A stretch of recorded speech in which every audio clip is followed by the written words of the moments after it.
Şair odur, fəlsəfə möcüz deyil, əyrini axtarmayır, düz deyil. Əziz kişi tapma taraf söz deyil, Rəşad da gözlərini dögür mal kimi, Rəşad da gözlərini dögür mal kimi. Hala bilir Rəşad şirin kalam, Nizaminin sənətindən davamdır. Bu qərəsiz kişi ağsaqqal adamdır, otur cavab verim ağsaqqal kimi, otur cavab verim ağsaqqal kimi. Boğaz vurdusa içkinə çay Rəşad, mənlə aparginə haqqı say Rəşad. Sən aran ağsaqqalısan ay Rəşad, səni alaram saynağa qartal kimi, səni alaram saynağa qartal kimi.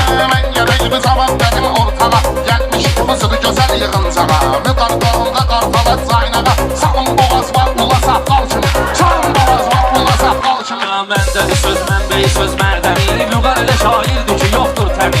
Uladmağa qalsa uladaram səni, səs verəsən fala siqnal kimi, səs verəsən fala siqnal kimi.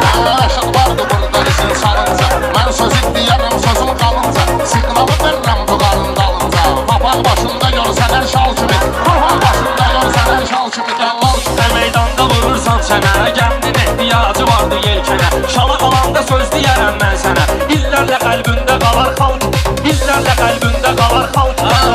Yazmışım sənət tədbiri, sözüm mən gələcək sözün təsviri. 50 dənə Vüqar kimi şairi, işlədərəm yanımda firyal kimi, işlədərəm yanımda firyal kimi.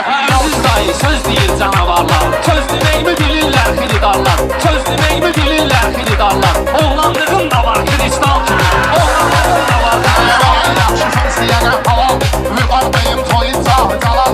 Kristala qalsa o yasamaldır, xırdalan da toslu yasamal kimi, xırdalan da toslu yasamal kimi.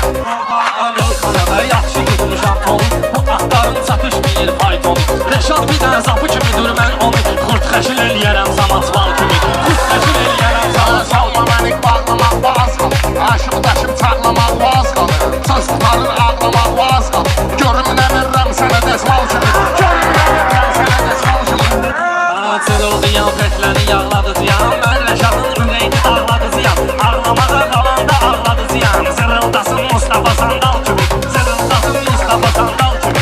Sənətkarın sözünü çıxarlarım mən, kanalın izini çıxarlarım mən, Vüqarın iki gözünü çıxarlarım mən. Sonra deşərəm alnımı dəccal kimi, sonra deşərəm alnımı dəccal kimi. Vüqar kibar sözünü o vaxt deyibdi, bu Rəşada vaxtindən qəsdi neyibdi. Heyif Rəşad seyidlərdə neyibdi, nə od qoyardım səni tonqal kimi, nə od qoyardım səni tonqalla. 96 var ağlımız nə oldu, kəsməyir bunu ağlımız nə oldu. Müşfiqdə bu da dağlımız nə oldu, müjə qızarıb ruruzu manqal kimi, müjə qızarıb ruruzu manqal kimi. Rəşad dağlı bağlıyı qorpaqlar, görmüşəm Vüqarını ozay çağlar, döşüm bəyəm